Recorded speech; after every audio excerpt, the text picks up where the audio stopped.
Okay, so episode 18 of The Verdict. Hey. If you like this episode, please like, rate, share, comment, review, subscribe on Instagram and SoundCloud, The Verdict Podcast. Right. So, back in the building, we got the cool slide guy. I've been waiting to give you hell about the cool slide guy for a while. Yeah, and people are like, "You're sly," and I was like, "I'm crafty. I'm crafty more than anything." There was like the slide mean you lie to people. I was like, no, it's crafty. I'm crafty. I'm artsy. You're the arts and crafty guy. Yeah, that was funny, man. That had me dying. Welcome back to the show. Appreciate I am Wes. you, man. I am Wes. We got a special guest in the building. You want to introduce your people? Let's introduce our listeners. With? Oh, I'm sorry, man. I thought he was about to introduce himself. Okay, so this is my homeboy, Dee Rich. He's a doctor, works at NC State. So how long have we known each other? Probably about 4 years. 4 years? I've been here for 4.5 years. Yeah. I think I met you when we first got here. Yeah, when I first got here. Yeah. Well, actually, it was 2015. It was actually when I got here. So it's been 2 years. About 2.5 years. Yeah. So okay. So you know Aaron because you guys were alphas together and all that good stuff. So but Aaron introduced me to him, so it was just like the three of us. We were like the three musketeers, man. We had some good times, man, just hanging out and stuff. Unfortunately, he's leaving for another business opportunity up north in Massachusetts, in Boston. So nice. Cold in Boston. Yeah. Him and Aaron are leaving me. Aaron's going to Cleveland, so it's like, it's cold in Cleveland. It's cold in both places, so now I got to visit like two of my bros. Both of them are in cold climate areas. Dee Rich, do you want to speak more about what you do on the 9-to-5 basis? Well, thanks for having me. I'm excited. This is my first podcast ever. So thanks for having me. I'm actually humbled. I listen to a lot of podcasts, so this is like a bucket list item for me. Oh, wonderful. What podcast do you listen to? I have some friends out of Nashville. They have a podcast called Take Off Your Cool. TOYC. I listen to Read This, Read That. So it's like two black journalists whose last name is Reed. Okay. One of them has an MSNB show, and Jackie Reed is the other one. So Read This, Read That. Okay. And I listen to Nori's Drink Champs? Yeah, the Drink Champs. I listen to a lot of different ones, man. I listen to a lot of them. So it's just exciting. So I'm just glad to be here. And I consider myself like an educator. So I'm a college administrator and a faculty member. So I teach undergrads and graduate students. Right. And I just do a lot of different things to educate people and to help uplift the minds of our youth and to just help us be more conscious and to be more awakened. I'm not going to say woke no more. I feel like this just being ran into the ground. Right. Awakened was the new term, is illuminated, whatever. Illuminate me. Lit, pretty much. So I'm just excited. So I'm taking a job actually at Northeastern University in Boston. So it's going to take a new opportunity for us there. So yeah, that's a lot of. You said a mouthful. You said a couple of mouthfuls just about all the things that you do. I know that you said that you don't want to use the term woke. That you prefer awakened. So is there like a key difference other than one's been like culturally ran into the ground and one hasn't, or? I think I'm just tired of hearing it. It's been like the usage of it. Okay. Kind of like it's been overused. Yeah, like any other term, like lit, fleek, woke. And I do feel like we have taken some of the depth out of that term. It's like a fad now to be woke, right? Just because we want to be seen as woke, not because we really want to be knowledgeable and we don't aware. We don't want to look ignorant, right? It's about perception and not really seeking knowledge. So okay, makes sense. So one is just a term, and one is the realization of actually applying. Okay, so makes sense. So I'm excited to hear about your work with regards to like enlightening young minds. So like what type of setting were you in? So I teach at the college level. Okay, right. I teach in a couple of domains. So I teach up until like this past semester. I was teaching communication at Shaw University. So I taught like public speaking, interpersonal communication. I've been teaching communication for like the last 10 years. Okay, and then I also train like future college administrators, people that want to work on college campuses, to be like a dean of students or a college president. Right. And so that's a higher ed administration program. And so between those, I also teach at NC State in the social sciences, College of Humanities and Social Sciences, where I teach leadership courses. Mm-hmm. Like I taught a summer class this summer called African American Leadership, or Leadership in the African American Community. So those are kind of my domains, like leadership, communication, and pretty much anything related to the system of colleges and universities, going to college, higher ed. That's like all of my realm. So I'm always just doing things to just share knowledge with people, whether it's inside the classroom or out. Yeah. What type of, I guess, like a strategy would you use against somebody who's, reluctant to going to college or reluctant to the process as far as, higher education, or just, stuck in that mind state of, like street lifestyle or, gang mentality or anything like that? Typically try to get to know people and connect with people and just who they are and where they are right now. And I think it's important to understand people's lived experiences. I mean, I came up low income from the hood in Memphis, and so I get it, so for me, it's just connecting with people. Like, hey, what's going on with you? What is your life about? What is your life plan? What's going on? Is your life plan lucrative and legal? And if not, are you okay with that? How are you going to deal with the consequences? I try not to judge people, but, I don't think college is for everybody, but I think education is in some sort. And I think having a plan is also. And so I just try to take that approach with people because, we all have different skills and experiences, and college isn't cut for everybody, but you can have a life plan and some goals, right, and try to work towards those. And so I just try to meet people there. Okay. Makes sense. Yeah, I like that. I mean, college isn't for everybody. It's definitely not for everybody, but there, health insurance and, retirement and, stability, those are things that everybody can enjoy. So that's a noble ambition. I don't think I'd have the patience. But, I appreciate that those who do. I sure as hell don't have the patience, man, to teach people. Like, adult learners are a lot easier than minors. It's just a different realm. That's fair. Yeah. That's fair. Yeah. I would think those adult learners would be worse because, by that age, they swear they know everything. Ooh. So the challenging, have you ever had like a student challenge you on certain topics? Mm-hmm. I encourage students to challenge. Like, I encourage all of my students, like, you have a voice and your voice matters. Right. Now, don't come in here with that bullshit because I'm going to challenge you and you need to back up what you're saying with evidence. Yeah. But part of my job is to help you learn how to do that so you can be grounded and know exactly what you're talking about. Right. So I want students to challenge me, but if you come in with that BS, you're going to get shut down real quick. That clapback, boy. that clapback is real, y'all. For real. What part of Memphis? South Memphis. So I grew up in South Memphis. Went to A.B. Hill in elementary. Then we moved to Frazier. And I was in Frazier up until like 10th grade. And then we moved away. My parents got divorced. And it was like the whole single mom, dispersed family in the hood thing. So South Memphis and Frazier mainly, yeah. Is that where A-Ball and MJG I think they're from North Memphis, aren't they? From North? Yeah, North. Oh, they're from Orange North. Mound, Okay. North Memphis, yeah. Okay. Right. But it's still Memphis, and they are still legends. True. They are still legends. Yeah, man. What about Gotti? Do you rock with Gotti too? Yeah, I like Gotti. You like your Gotti? I like Gotti, Young Dolph, 3-6. I mean, I'm here for all Memphis music. Man. I'm getting kind of rusty though because I'm getting older, so I don't know some of the younger guys. Elvis? Are you a huge Elvis fan too? No. What? Nah, man. Not the King of Memphis? No. Nah, bro. Are you sure? Hound Dog? Nah, man. Blue suede shoes? Nothing? Are we going to talk about cultural appropriation later? Oh, yeah, we can talk about that. Oh, culture appropriation. Yeah, man, we can talk about that. Speaking of, it's a perfect segue. Speaking of culture appropriation, I believe you brought up Kim K's Halloween costume. Yeah, man. So as you guys know, or if you haven't, Kim K dressed up as Aaliyah for Christmas. No, excuse me, for Halloween. Christmas. Halloween. I am tripping today. It's dressing up for Christmas. Let's rewind.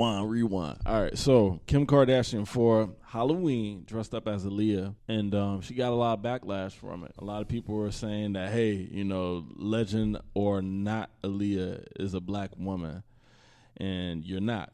It's offensive, and you shouldn't push this limit, but okay. And some other people said, sis, we have real issues and actual racism to be offended because someone wanted to dress like a legendary pop star ain't even blackface. So I mean, there's things you can look at. I mean, obviously, when you look at the picture, have you seen the picture? I saw some video actually. Yeah, like on a Snap or Instagram, whatever, like short video of like. I guess so. It was on a website, but it was probably taken from her Snap or her Instagram. Right. So I mean, just looking at her, she didn't do the blackface. You know, she paid homage to it. There go a picture right there. Yeah, we're looking at a picture of her. Yeah, so she did. If anything, all she did was just the eyeshadow and pretty much just the. She just went extra on the tan. Yeah, just a little extra on the tan, but it's not like she just covered herself in like paint. So you support that. Yeah, because I mean it's not that serious. I mean you even have other people. Who did like Keke Palmer. She did Aaliyah. Keke Palmer actually did Selena as well. And I mean, doing other races, as long as you don't do, as far as changing your skin complexion, I don't think it's that big of a deal. Like even with Kim Kardashian, I didn't really even notice her. I didn't really notice her. Yeah, she was a little bit more brown. I mean, it might have been a tan. Who knows? But I don't think it's that big of a deal. If she's, just dressing up as her. Now, if she, did something noticeably like to alter her skin, then I mean, yeah, that's something to get mad about. But I don't think it's that big of a deal, personally. Me. What about you, Dee Rich? I'm pretty big on cultural appropriation. I think it happens a lot. And I'm very sensitive to that. But when I saw this, I was like, for real. It's like a reach. I wasn't offended. Anybody that knows me knows that I'm not a fan of the Kardashian clan any level, period. And so when I saw it, I was like, I wasn't offended. I didn't think it was like exactly a cultural appropriation. Then when I saw she did like Cher and she did a group of different people, right. I wasn't offended. I wasn't. Okay, so let's define cultural appropriation real quick. So, and how would you define cultural appropriation? How would I define it? It is the taking on of the cultural norms, artifacts, activities of a group of people that you do not belong to, and taking it on as your own, as like you created it, like it's your art, it's your culture, and taking it on like it's yours and using it for your own gain. Do you agree that that there are those individuals who exist as outliers within certain cultures who belong there but maybe don't look like they belong there? Well, so let me give you an example. So I think, was it a couple of years ago, Kim Kardashian did this picture with like this glass of champagne on her ass, like she had a big ass. And was like, like pretending like she was like had all these bodily features like the typical black woman. I'm curvy, I got a big ass, and my ass so big I can put some champagne on the back of it and stand up. I thought that was crossing the line. I think that's like exploitative, using somebody else's like culture or whatever to exploit for the sake of a picture, because it was like in the magazine ad. Right. To me, that's cultural appropriation. So is she an outlier? No. I didn't call her one. I just said that there are those individuals who exist who belong to a culture that they don't look like they belong to. But I don't know if Kim Kardashian is one. Who would you say would be one? Who would I say would be one? I don't know. Maybe like Eminem. Eminem is a great example. Eminem is a pretty good example. He's probably like the best example I can think of. He definitely belongs to a culture you wouldn't think that he would be from, because he basically checked off all the boxes you said as far as taking on a culture that belongs to somebody else, doing it not only doing it to the best of his ability, but doing it better than the people who actually but doing it exist arguably to the best possible ability. Arguably. Now, I mean, but did he take it, or was it given to by somebody? He was birthed into it. He lived it. Dr. Dre put that man on. He did put him on. He and welcomed him. But at the same time, though, Dr. Dre's put on multiple artists, but no one's taking advantage of that opportunity like Eminem has. So I mean, and Dr. Dre he's consistently put on like the creme de la creme. Yeah. You know, so it's not outside the norm for him to find somebody and be like, man, this person has an immense amount of talent. You know, Kendrick Lamar, 50 Cent, you know, all these other Exhibit, you know, X to the Z, you know, all these other groups and acts that he you know broke, you know. So it's not, you know, it's not outside the norm that, you know, Dre would find some reason to like him. This is, I don't know. Like, Dre has brought on a lot of great artists. Yes. Okay. Who are all very talented. Okay. But the fascination with Eminem is he's not black, but he can do the art form just as good as we can. And so people see that as something different, and it has more appeal, right? And so, this white dude can flow a little bit. Oh, he better than Nas now. We elevate him because he's not in the group. Right. He can do some of the things that we do fairly well. We elevate them above the rest of everybody in our community who's doing it. And sometimes I have issue with that. Like, yeah, he can rap. Like this last little time he did this Trump rap or whatever. Did y'all see this like a couple weeks ago? Yeah, I saw it, but I was just like, I was like, he was cool. Like, it was cool. He ain't the only one to rap about Trump though. Like, right. But all of a sudden when he does it, he's the greatest of all time, and he's better than all the black rappers. And I'm just they've been saying those things. Yeah, they've been saying those things. Right. They said it when he was kind of on the song with those rappers and demolishing them. He demolished. He demolished. I'm trying to. What was the song that he was? Because he said Trump's a bitch. What song was that? I know what you're talking about. It was Big Sean.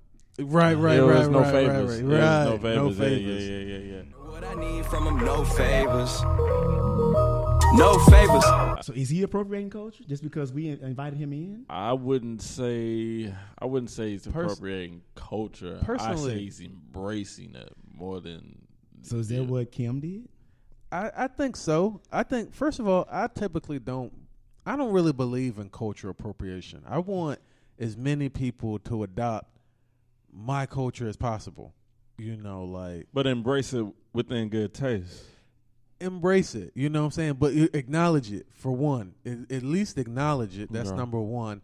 I would prefer if you did embrace it, but, you know, have it to, you know, for you and yours. Like, you know, yes, please listen to these artists, you know, make this kind of, you know, make your food like this. First of all, let me tell you that. Like, let me come in your kitchen and tell you this shit that you've been eating is trash. Please make your food like this. Listen to this, you know what I'm saying? And then in turn, you know what I'm saying? Like, just like, okay, Elvis or Elton John or whomever, like, you know, yeah, I want to hear these people. You know, my life is the better for, you know, maybe not Elvis, but, you know, I enjoy, I don't know what white artists I enjoy, per se. Maybe John Mayer or something like that. You like him? Coldplay, yeah. Whomever. Coldplay, Maroon 5, Kid Rock, maybe. Yeah. Right, for sure. I mean, Kid Rock.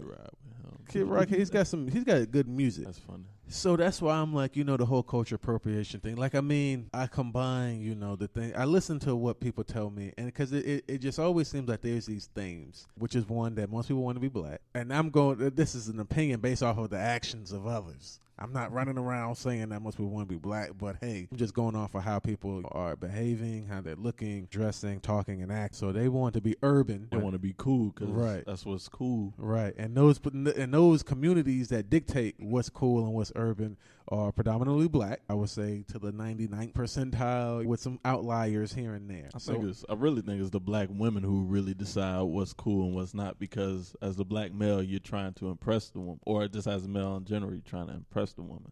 So whatever she says is cool or whatnot. Could be that. I think that could be actually a definer right there.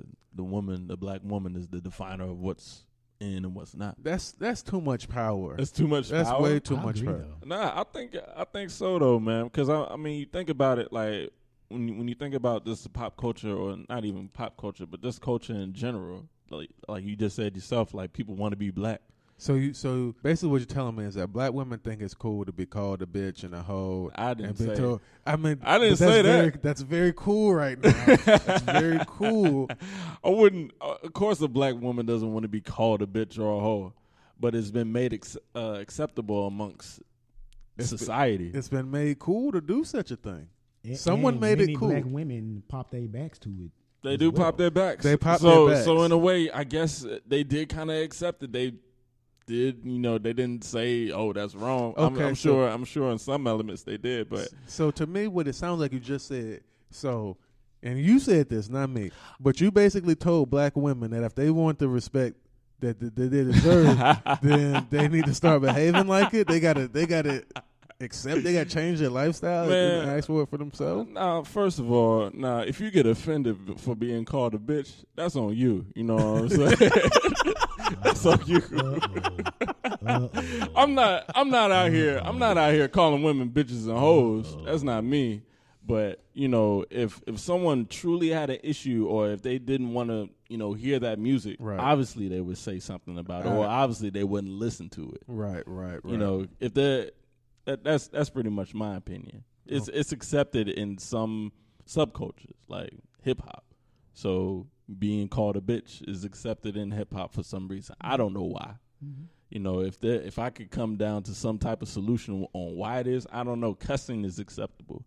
So, being called derogatory terms, like bitch and, words like nigga, like that's within the culture of just music in general. So, I mean, women are going to, twerk to, hey, that bitch over there twerking in the, corner or whatever, they still going to dance to it because, it's a catchy beat, and people, two, ain't really listening to lyrics like that anymore. As long as the beat and the hook and the chorus are dope, like, ain't nobody caring about lyrics. You said some things that I do agree that black women do shape culture. I feel like they do. What's popular, now, yeah, I don't know how bitch got, fell through the cracks. I don't know how that happened, but it may be a secondary. But women call bitches they be like, bitch. They call bitches all the time. Exactly. So. I mean, they made it cool according to what you guys. I mean, it would make sense according to the logic that they dictate. They also dictated that referring to themselves as bitches was the cool thing to do. So blame yourself. Blame myself. That's coming from saying that. That's coming from I Am West. Nope. I Am West literally told you to blame yourself. I ain't said blame yourself. No. I don't know how I slipped through the cracks, ladies. That's y'all. Let me know how bitch is acceptable in music. Let me know. Hit me up. Let's have a conversation about Please it. Teach me. Yeah, let's have a conversation about that. Like how did bitch like slip through the cracks and like people are accepting that. So right. No. All right. So it's a whole show, brother. Right. That is another. Every time we come on like topics like this, we're like, oh, that's a whole nother episode. That's a whole nother episode. Because misogyny and sexism are alive and well. It is in hip hop. Definitely. Which was initially perpetrated by black men in hip hop. Right. And so we have to take responsibility for that. We do. Before we tell black women, oh, well, you pop your back to it, so it's your fault. It's like we were the initial perpetrators, so we should take ownership of that first. Right. But we shouldn't do that.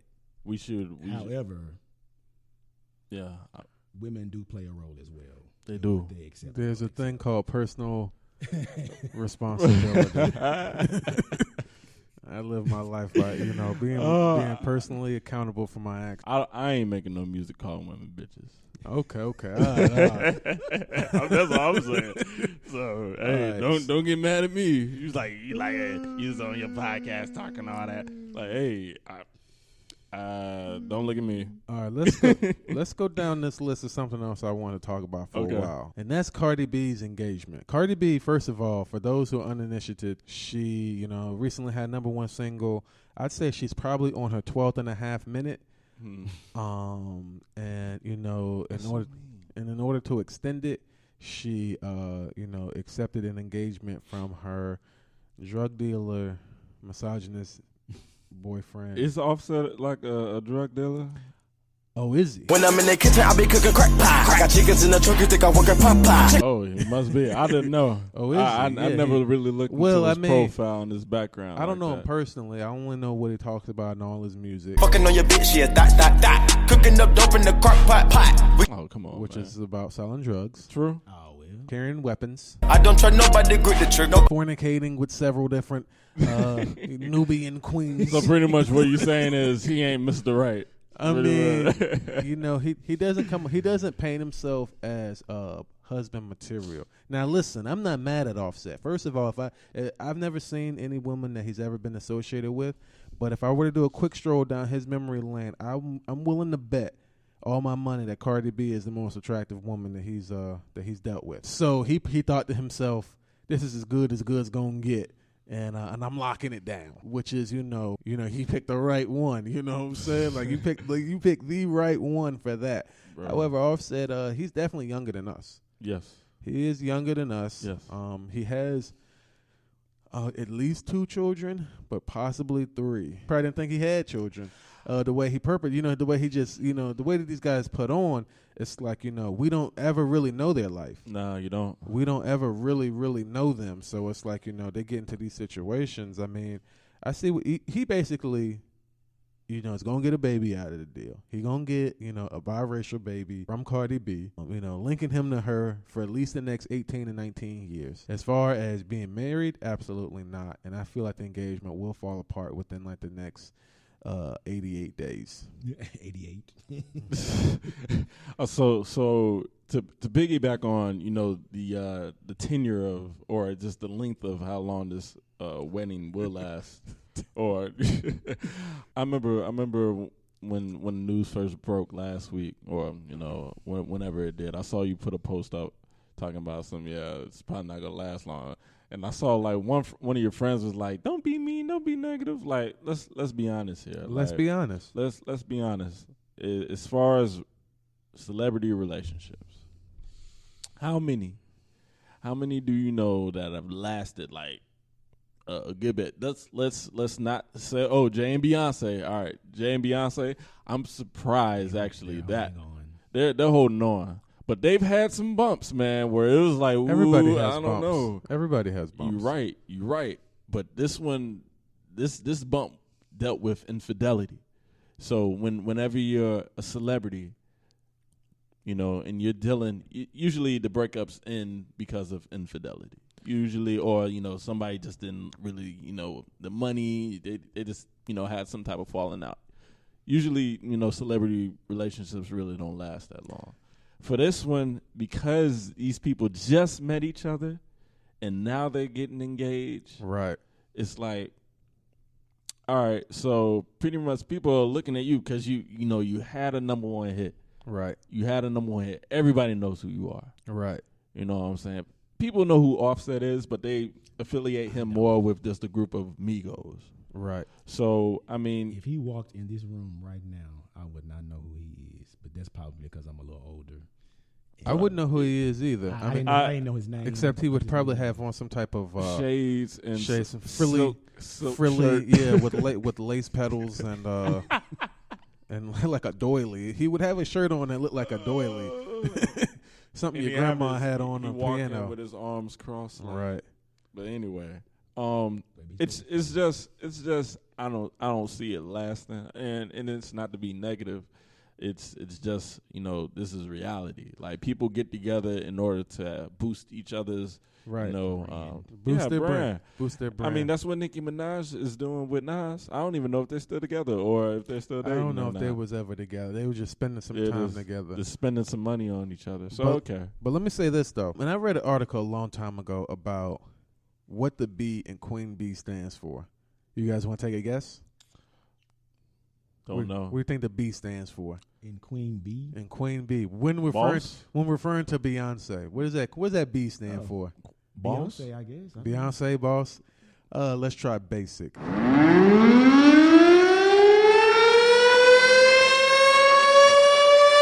Queen Let's try basic. Very basic. And let's just look at the thing. Let's look at her actions on a broad, on a very general and broad scope. Are you referring to? I'm referring to Beyonce as Knowles basic? Carter. as basic. Are you seriously saying this in 2017? In 2017. Now listen, Please listen. expound. Man, he's about to. He's about to. I'm about He's to. about to.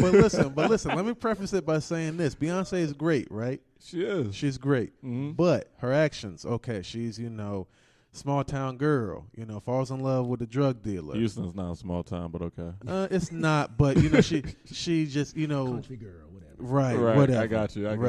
So falls in love. Good American girl with the what I'm saying, with the drug dealer rapper. He's this bad boy. She's able to turn him from this lifestyle, this wayward lifestyle, into a good God fearing husband. Bell? That's what I'm saying. She lives a lifestyle that your average project baby loves, to live for. All these girls who are, exposing their bodies on the internet, they want some, person with money to swoop down and, he's just dripping swag and he saves them and that's why women love Beyonce because, for as elite and as, set aside as she is, she's actually a very regular woman. She's just a regular woman, and that's what the women love. That's what they love. She's not, and listen, no, she's not from some exotic foreign place. She's not, she can't speak, all these different languages. She's a regular woman like you could meet anywhere. But I mean, of course she has talent. But, her real talent is how hard she works. Okay. Her real talent is how hard she works. And she's working a lot harder than other people But that's a woman will work 7-8 jobs, you know what I'm saying? So you're pretty much saying beyond the talent, beyond her worth ethic, Beyonce is a basic woman. So you just pretty much just took everything that Beyonce is known for and just set it aside, and you was like, all you have is this woman. What is she known for? That's what you just said. I'm asking you, what's she known for? What is she known for? What is she known for? I mean, she's known for some good music, but what is she known for? I'm dating myself now, but back in the late 90s, early 2000s, I remember when Destiny's Child came to our campus and did a concert. And so for me, she was already establishing a career before Jay-Z. Now, was it at the highest level? No, but it wasn't just she was this basic, non-skilled black woman waiting for a man to come swoop her up and get her. Yeah, I don't know. I think I think a lot of women like her because she has been able to use her creative talent to build an empire. Right. With or without him. And that's what I was saying. I mean, even though, she met up with Jay-Z, at the beginning of her solo career. Right, at the beginning, and they did a lot of music together at the beginning of her solo career. She had built something up, but she definitely greatly benefited from, this arrangement. They both benefited. Yeah. Him more than her, but that's how those engagements are supposed to. How those link ups are supposed to. You make each other better. And so why is he not basic? And she is. Who said he wasn't basic? At base level, he's a drug dealer. He's a thug. They both were basic. When basics unite. Well, when you basic, what else do you have to hope for? You don't know. You don't know. What your worth is. You don't know what your worth is. Slash on it today, boy. You on fire, boy. You don't know what your worth is. You think that's all you can hope for is this ex drug dealer. But how many people how many people without a criminal record, approached her, wanted to, you know what I'm saying? I'm sure, the king of Zayul or someplace probably was like, listen, you ain't got to do this no more. I treat you to this and that. You could be queen of my country. You could be literal queen of my country. You can literally be the queen of my country, but she don't want that. But she definitely does not want that. At the time Jay-Z and Beyonce met, Jay-Z was killing the rap game, though. He's still killing it. He's still not killing it to some extent. To some extent, but he ain't killing it like he was in the early late 90s, early 2000s. He wasn't killing it like he is now. I don't know. But, she might be. Beyonce is a writer, a producer, a singer, a dancer. She's a complete artist. Entrepreneur. She's a complete artist. If she hadn't have met him, she still would be on top of her. I still think that's what makes her non-basic to me. she writes, she sings, She does everything. She choreographs. You know, she kind of plagiarizes every now and then. She can be inarticulate at times, Right. But you know, like to say she's basic, that's like you trying to start a fight, brother. Now, what she can't do is act. She cannot act to save a lot her of life. people can't act. A lot of people can't do things that they've never done before. I mean, you got to act in order to learn how to act. You got, you know what I'm saying? Like how many, Tom Cruise and Brad Pitt, these guys were turned down for roles all the time, but you know, you got to be told no to know what not to do. I mean, I personally feel like if she tried as hard at acting as she did other things, I mean, she'd be just fine. Like it's hard, but it's hard to what. I don't think she spent too much time on acting. Though. She hasn't, but it's very hard to like separate her from Beyonce. Like a good actor, you separate them from the many roles that they're in. But whenever you see her, you're gonna be like, "Oh, that's Beyonce." You better start fucking singing and dancing, singing and dancing, monkey, dance and sing for me, boy. dance and sing for me. Like, you know what I'm saying? Like, we're not going to let her live outside of that. So it'd be very, very hard for her to transition into, acting. I don't even think she has to act to even make money. I mean, she just need to keep doing what she's doing, man. Well, they got plenty of money. They got plenty of money. Boy. Well, I think the D means boss. I mean, because and I hadn't been a fan of her. I thought it meant boss. I liked her first solo album and maybe her second, and then it was just like hyper focus on Beyonce, and I got tired of it, and I kind of became a hater. But then once I kind of really sat down and listened to her music and like looked at her creative art, I was like, she has some skills, man. Wow. Like, and I just need to like let her do her thing, and I feel like she's like changed the game. Of course. She's at all levels. And I mean, our fan base is so huge. It man. is so huge. Dude, I work at NC State, and when she came here last year, it was like a big storm. Yeah, I remember. Man. And I had they had a big award ceremony where the chancellor of NC State got up in the beginning of the banquet and said, "I am so tired because Beyonce had us out all night. My wife and my daughter were there until 2 a.m. in the morning, so we're all like Beyonce'd out." Like this old ass, white ass You don't understand. chancellor of a university is being influenced by Beyonce. Yeah, That's not basic, brother. I personally believe that she's. I would say that she's probably the closest thing to Michael Jackson. Yeah, that's living. Yeah, yeah. I agree. So I'm not. I'm not knocking her accomplishments because they are vast and many, but her mentality and her mindset. I would classify. I mean, when it comes to relationships, maybe when it comes to, I mean, what she's known, her lifestyle at home, and how how she defines success, what you determine success as. Like you got this is the man you wanted.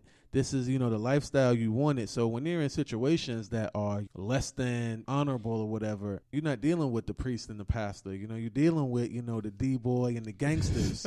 So like, and that's because as do many of our young women now. That is the type of person that this dude with dreads, and his pants hanging off his ass. This is the guy that they want to be with. They want to bring this ruffian to the house. And, bad boy, right? Whatever. He's probably not gonna be a college graduate.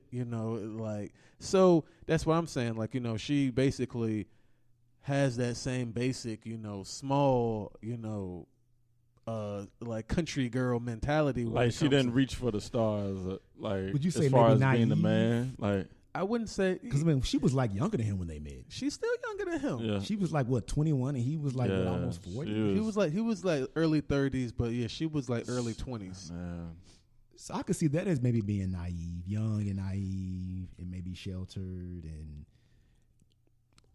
fascinated. I mean, basic mentality. I mean, I kind of see what he's saying. Just I as do far too, as far as this, like he said, it's small town girl, just a little country girl. Hasn't really seen much of anything.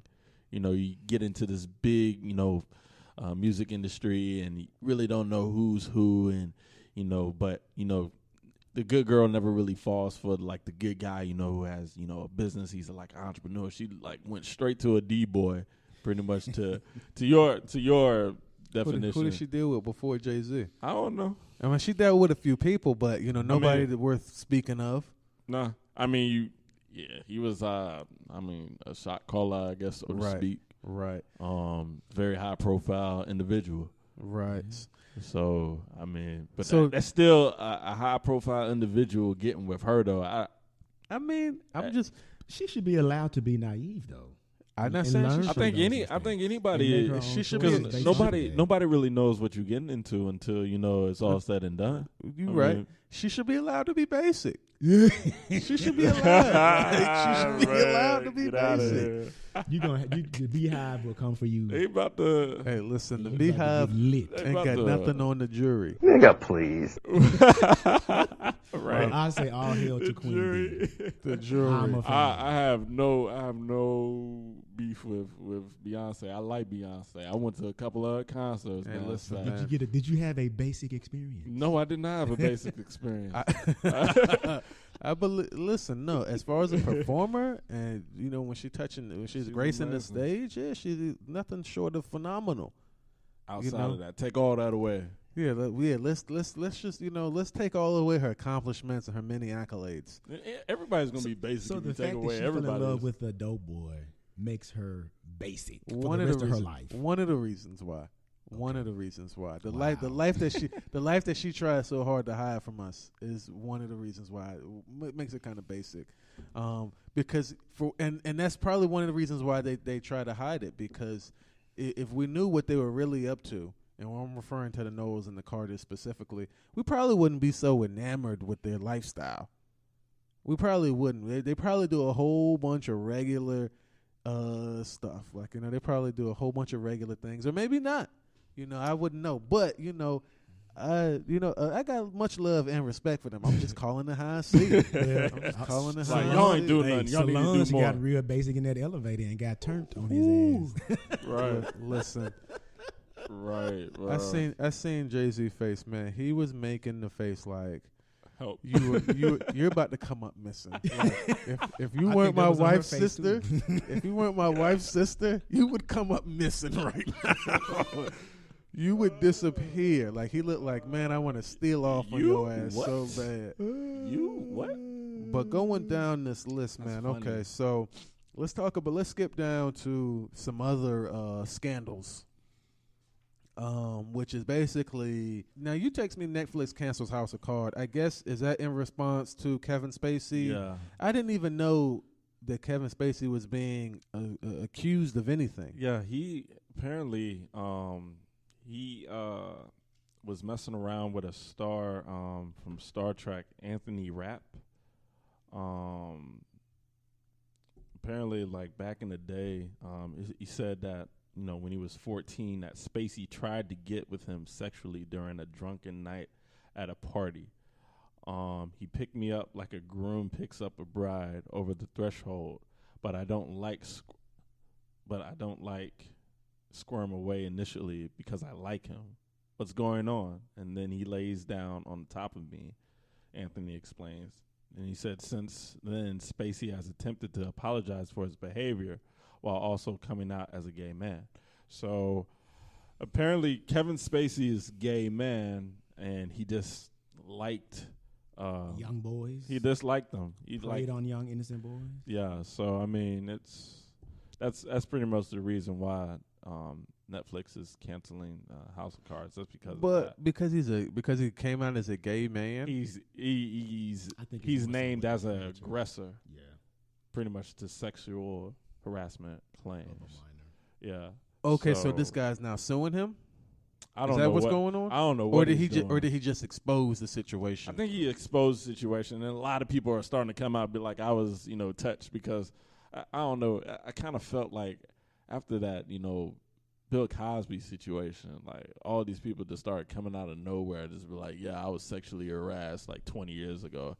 And, I'm not to say that if I was in their position, I would have came out sooner.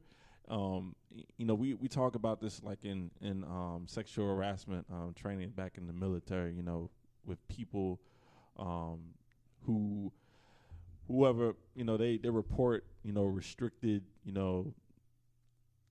assaults or sexual assaults, they have claims that go either unrestricted or restricted. Restricted is obviously, they go to a chaplain or, a representative of, just personal affairs, and they speak to them, tell them what happens. They're not allowed to say anything. And the unrestricted, the chaplain or, the person who saw this victim, they're allowed to, report it to, a military official or, the commander or anything of that nature, or the police, and they'll, start a case. They'll open up a case for it. So I'm just a little confused on just why these people are waiting so long. Like, it happened years ago. Like, why do you think it's such a good idea to come out now rather than then? Maybe, because they're ashamed. Maybe, yeah, and that's the only thing I could possibly think of, just a shame. But it's like a plethora of people just coming out and just saying this. It's like ridiculous. It's like everybody got sexually harassed. Well, former vice president. No, you mean former President George Bush, right? No, I'm talking about. Because apparently he harassed someone. He was like, because he's in a wheelchair, so everybody's ass is like right in his face. So he old man, but anyway, Obama's vice VP, what's his name? Joe Biden came out last week and talking about. So it's like a big witch hunt now in like entertainment industry. Bill Cosby had to go on the cross. Now it's like all the powerful white men. It's like it's all hitting the fan. Right. And when Harvey Weinstein, he's the big power guy. Right. It's like 40 women that have come out and said that he has used his power against them. It's like, propositioned them and assaulted them. Right. And VP, why can't I say this man's name? What, Joe Biden? Joe Biden. VP Biden did this big speech last week and was like, he asked the men, what if someone assaulted you? What if a man, held you down and penetrated your anus, right, without your consent? It would be embarrassing. Would you get up and say something the next day to somebody? It would be embarrassing. And so I was like, well, that's a good point. It is a very good point. Is that person rich?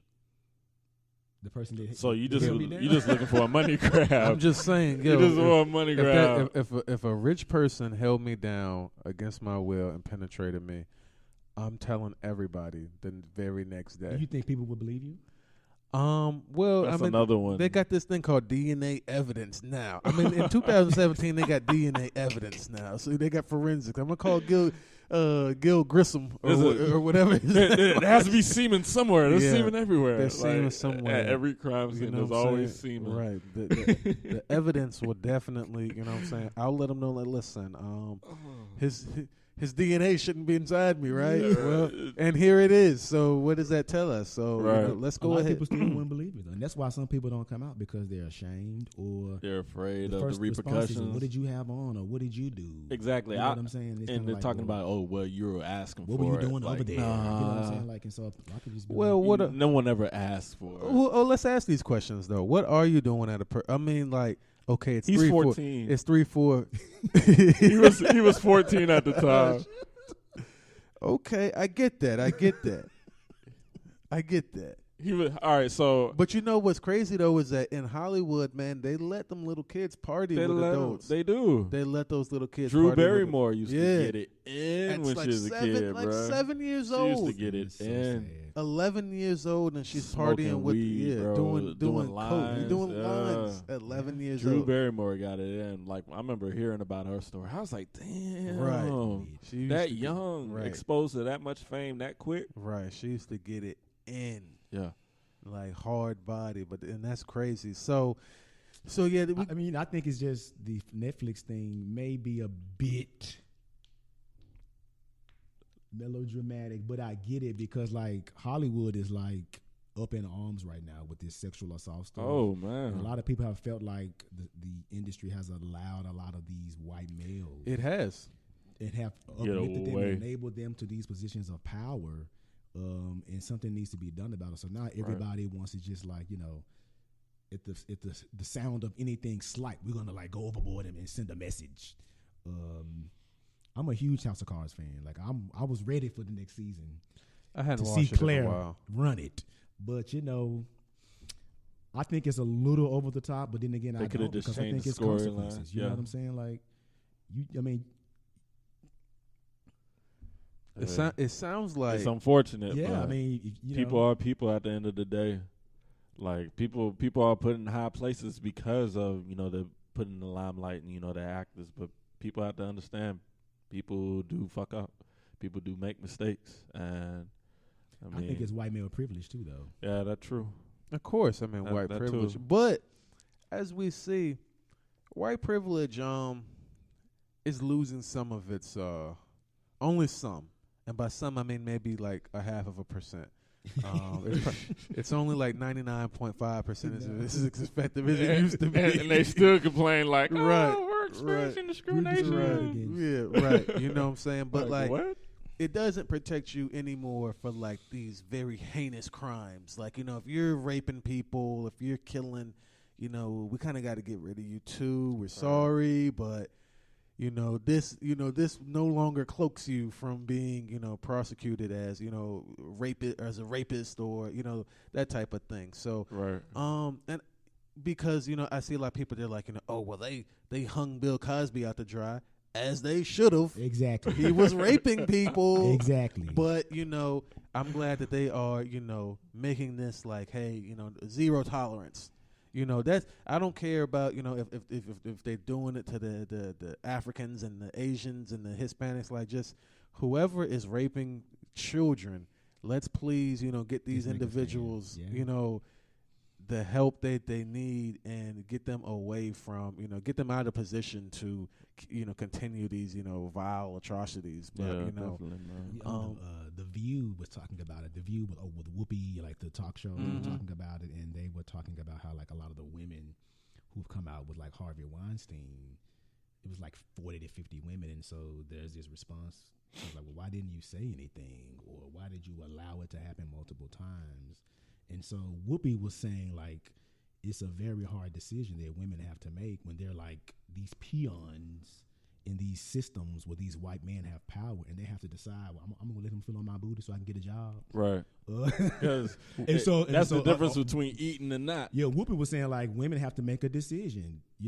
Yes, I need this job, but I'm not going to let this man violate me. I just go find another job. But there are other women who are saying, like, I have kids. I have to pay my bills. This is the only opportunity that I have.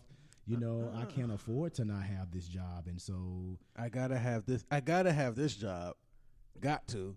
So I mean, again, everyone still has a decision. Everyone has a decision. At the end of the day, it may be fun. Right. There's some personal accountability. Each decision is different, but everyone has made a decision to say. Everybody or has a decision. Not say. Yeah, like because Harvey like groped on Lupita at the African actress. Like twice. Yeah, I mean, well, shit. The president's running around grabbing people by the pussy. What do you think? What do you think? What do you think that type of rhetoric? You know what I'm saying? Oh, surprise, surprise. Rich and powerful men are abusing their power and sexually assaulting people. Exactly, man. Like, you know what I'm saying? This man is bragging about it, and we elect him president. So that's where like I almost like turn a deaf ear to it, because it's like, at all opportunities to right this wrong, you condone it. Mm-hmm. You condone it, but you don't. These are things you don't want to occur. Like, I mean, you've got people who brag about it. They don't even hide it anymore. They're like, they let you know, definitely. Yeah, I got money, so I take her furniture shopping. I'll just see her and start kissing her. So it's just like, when you got this type of person, as providing leadership, then what do you expect, man? What do you expect? And then that's like what what kills me though is that we live in a society now where it's like, let's get offended first. Let's get ask questions later. Ask questions later. Let's get offended first. Like, you can't say anything. Like with old buddy with the Texans, when he was like, you can't have the inmates running the asylum. I mean, that's a very old saying. But as soon as I saw that he said that, I was just like, okay, they're gonna love this one. Yeah, they're gonna love this one. And they ripped them, man. They ripped them. Do you want to hop onto that topic? We can because I only saw that they ripped them, but I didn't have a full opinion on it. So if you had more to say on it, be my guest. I mean, it's pretty much, it was a bad analogy. He Right. said he used that as a, an analogy. We can't have the inmates running the prison. I mean, you can pull it either way, but he just really used the wrong terms. And wrong time. At the very wrong time. I mean, people are so, sensitive just about stereotypes nowadays and, just racial issues. I mean, you don't say things like that. You don't consider the people who you employ as pretty much your inmates, or you have complete control over them. Right. Yet we understand you're the boss. We understand you make the decisions, but you shouldn't refer to them as inmates running the show. Right. He exposed how he actually felt about, the people on his organization. Right. And probably how a lot of owners feel about the people on the organization. Right. And I was like, sheesh. And I mean, you even had responses from, Rich Sherman. He was like, I can appreciate people being candid. Don't apologize. You meant what you said. Showing true colors allows people to see you for who you are. And then you had other people, Tristan Decode, I think that's how you say his name, Decode. He says, I don't believe he is the only owner that felt that or that feels that way. And then you had Marshall Newhouse say, Happy Friday, y'all be kind. Sincerely, inmate pound 639-25552. So, I mean, it shows that, and I mean, you saw the majority of the Texans players knelt yesterday before the game. I mean, it shows, and it speaks volumes whenever you speak to people who are employed under you, and they feel some type of way after the fact. And I feel like no matter what you try to say, as far as trying to apologize, it's not going to matter because now people know how your thinking is. Are they kneeling at basketball games? They're not kneeling. I think what's his name? Adam Silver, is he the commissioner? He's the commissioner. Did he put something like, he was like, y'all don't. He was like, try it. Basically, he Yeah. tried to make it like, He was like, try freedom it. of speech, but as an organization, we don't expect you to. He Right. definitely was like, y'all don't need to be. You saw a lot of the Texans football team kneeled. Yeah, this past Sunday. yeah, majority of them. Yeah. Yeah. So, but they not kneeling. The Rockets not kneeling. Nah, The Rockets is not kneeling. No one's gonna kneel. I don't think it's gonna happen. Which is they fine. have the power. If all of them kneel, they not gonna fire all of them. LeBron James has to kneel. Steph Curry. The big ones have the big stars have to kneel, Right. Because you've seen if you're not a elite star actually making things happen for your team, Right. next year you're just gonna go. So They're gonna get rid the of you. entire team decided to. If you kneel, make a stand for anything that's against the norm, the third string will get fired. If you're talking about the Orlando Magic, yes. yeah. The heads will roll from the top to the bottom. If you stand I up, I feel like if they can't fire everybody. if you stand up for something that a lot of white people are against, or just not really feeling at the moment, that's not really accepted, Right. and you're not like a star, like you're not gonna have a job. Right. Like remember what you call it? Who was the basketball player that came out and said he was gay? Oh yeah. A lot of people weren't feeling that. They was Oh like, yeah, they got him "Oh." out of there quick. He next year, did he find a job? No. Nope. The other player that got signed with the Cowboys, he came out right before the draft. Was like, yeah, I'm gay. Got a tryout, didn't play. Right. So it's like not gonna happen. It's like but see, this things is, that are outside the norm to accept. Like if they don't understand it, it's automatically like, oh, that's bad. Like it's like, what do you mean? Like he's just a human being. He's just trying to get paid. He's just trying to play ball, whether it's football, basketball, whatever. Obviously, he hasn't had any type of negative things happen within the locker room. You know what I'm saying? Yeah, he's gay. Yeah, he's showering with you. But did he touch you? Did he look at you in any type of way? Did he sexually harass you? No. So I don't see what the stigma is with players, or even just players standing up for rights. I don't see what the stigma is. Like, why do you feel so negatively about it? What makes you hate that player so much that they actually stood up for equality? Because you think you control their black bodies, and how dare they take agency of their own will and body, right, to fight for something. And they tell you because you're making millions and millions of dollars that you need to shut the fuck up and go out there and play. And that's why I don't. people say you don't watch organized sports. I have not watched organized sports for years because I read a book called The $40 Million Slave. And it's the same mentality. Now, no, they're not enslaved on plantations and being beat. It's the new slaves. It's still the same mentality. It's the new slaves. Controlling black bodies. Right. Which is what Yeezus in their place. And that's what Yeezus the album was about. That people did not like. But that was basically what Yeezus is about. New slaves. Oh yeah, Fitz Batista. Yeah, he did say that. Right. He did say that. Mm-hmm. Yeah. So it's the same. That's why it's like it's the same thing. And so I think. Right. I think they should take their power and, all kneel and see how far it goes. But, again, that's not a sacrifice I'm making. Right. And I could say that from the sidelines because I don't watch organized. And even if they all kneel, it only takes 1 to 3 key players to not kneel to derail that whole thing. Like yeah, exactly. Like if if everyone kneels and Tom Brady doesn't kneel, then you have a huge problem. You're wrong. you still like that. Kraft is going to be like, Tom Brady standing and you're kneeling. You're wrong. You're wrong. Like the whole organization could kneel, and as long as you got like Tom Brady, Aaron Rodgers, Russell Wilson not kneeling, then it's a wrap. You know what I'm saying? You're gonna have a very tough time, getting it. But you know what I'm saying? But like but on the other end, if everybody was against it and you had just Tom Brady kneeling, he'd be painted as an American hero. Right. He would be American hero. His jersey sales would go through the roof, just like that Pittsburgh player.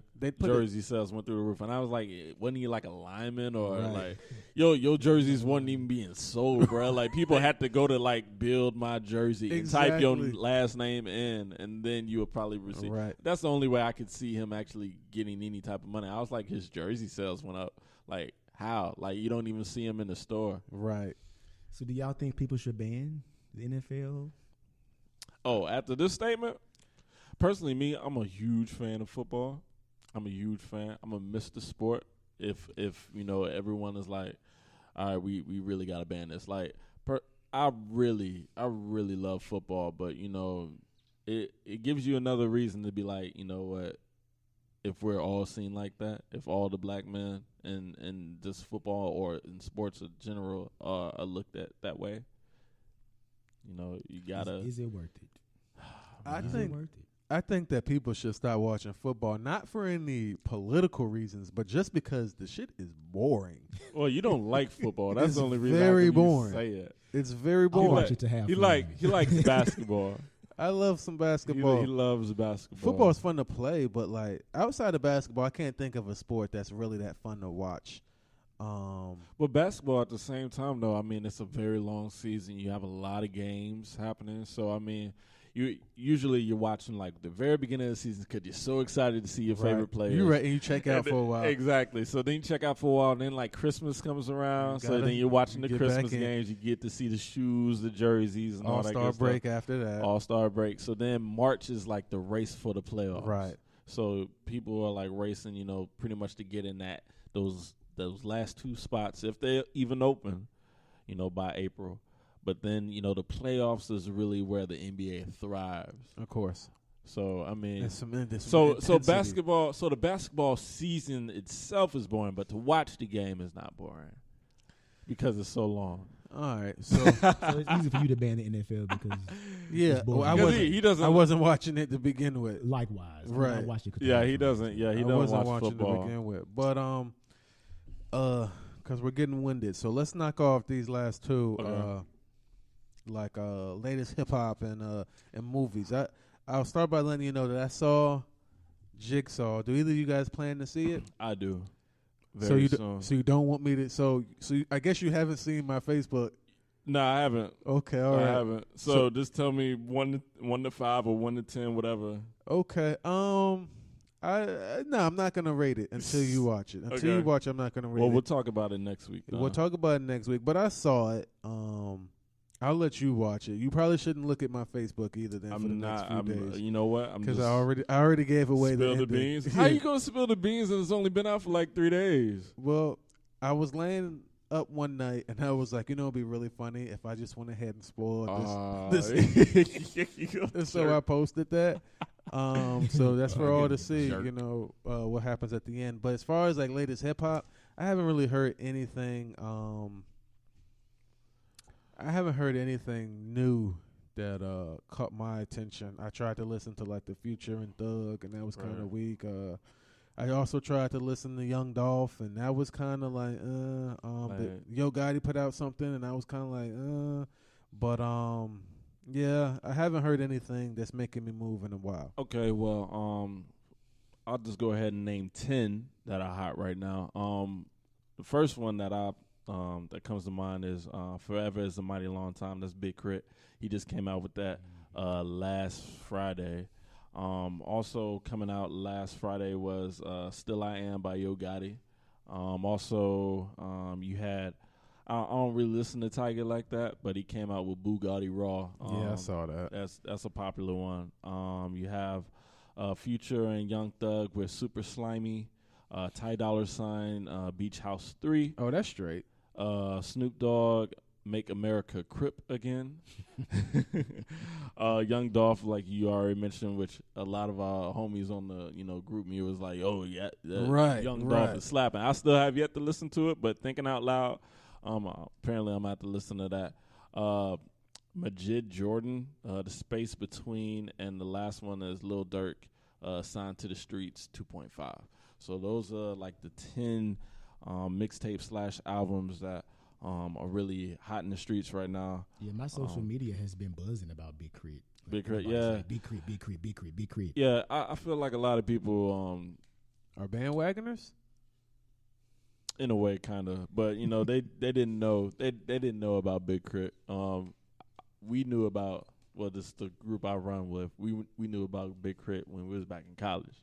So I mean, it was like y'all late. You know what I'm saying? Like, we knew about him. But is this particular body of work any good? Yeah. But he hasn't really jumped, just like, Dom Kennedy. He hasn't really jumped in the mainstream like that. Okay. So but I mean, Big Crit is definitely a good artist. He's mainstream now, so to speak. He's made his splash, especially with his last album. But yeah, people should definitely go listen to him if you haven't. Yeah, I think so. All right, I'll give him. He's a good artist. You should give him a listen. I'll give him a listen. I mean, I've listened to a few of his albums before. I'm familiar with them, but to me, he just like, I mean, he's probably one of the more like. Do you like Southern rap like that, like conscientious Southern rap? Southern rap and conscientious rap. Those two genres exist. Yeah, it does exist. There's a few artists that fall into that category. I mean, you can even throw, and that kind of goes back to. You know what I'm saying? Like, yeah. He does fall into like an Outkast type of vein, but yeah, him and Yellow Wolf are like the Southern rappers, like who speak, more of the conscientious. I mean, them, Sci-Hi, B.O.B. I mean, there's plenty of guys, who doing it, but I'll check Crit out. Okay. But other than that, yeah, I mean, that Beach House is pretty straight. Yeah. I haven't listened to the whole thing, but what I have heard was dope. Yeah, man. I like Ty Dolla, man. He dope. Yeah. Also, Mr. Davis was pretty dope too. It wasn't bad. It was a few songs on there that I liked. Word. Going back to those movies, have you seen Marshall? Nope. You don't plan to see it, do you? What is that? It's about the Thurgood Marshall, first African American Supreme Court Justice. You ain't trying to see that? I don't watch movies like that. Fine. Dee Rich? Movies like that. I would highly recommend it. Okay. I have been worn out with the "we shall overcome" narrative in movies. Right. Me and my wife fell asleep during Selma. Right. I'm going to be honest. So we just kind of like, I still think those narratives need to be told, but I'm just kind of like, I ain't got to see this. So when I was bored one day, I said, I'm going to go see Marshall. And I absolutely loved it. It was done well. He's a great actor. Chadwick Boseman. I was going to say Black Panther. He is going to be a Black Panther. Did an amazing. All the actors were amazing. The filming of it was amazing. The music was amazing. Right. I have like 300% more respect for Thurgood Marshall. I thought I knew about him, but I really didn't. Man.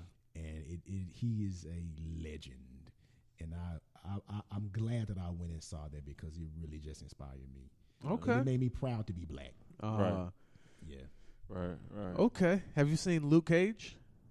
Yes. Okay. So I'm actually rewatching that. Okay. Oh man. Okay. All right. It is beautifully and unapologetically black. Right. I'm here for all of it. You know all the episodes are Gangstar titles, songs of the I titles did not of the know Gangstar. that. Yeah, look See, at that it. just makes me even more proud. Yeah, now. go Right? look. Yeah, Go look back yeah. at it again. You'll see. Wow. Yeah. When does season 2 come out? Probably not for a while. Who knows when now, because Netflix lost all their Disney rights. Oh, that is right. So the next season of everything will probably come on Disney's own streaming platform. Right. You know they're going to charge an arm and a leg for that. That's going to be at least $9.99 by itself. Man, people going to buy it, though, just like they buying that iPhone X. It's going to be like 30 People are different buying Netflix apps now. People are buying that iPhone Or iPhone 10 like crazy. Yeah. They're definitely buying it. So are they going to skip 9? Because they're coming out with 8. Let's get All right. mine. I think they might go back to 9 because technically this is a 10-year anniversary. So that's what the X means, but it's not the iPhone 10.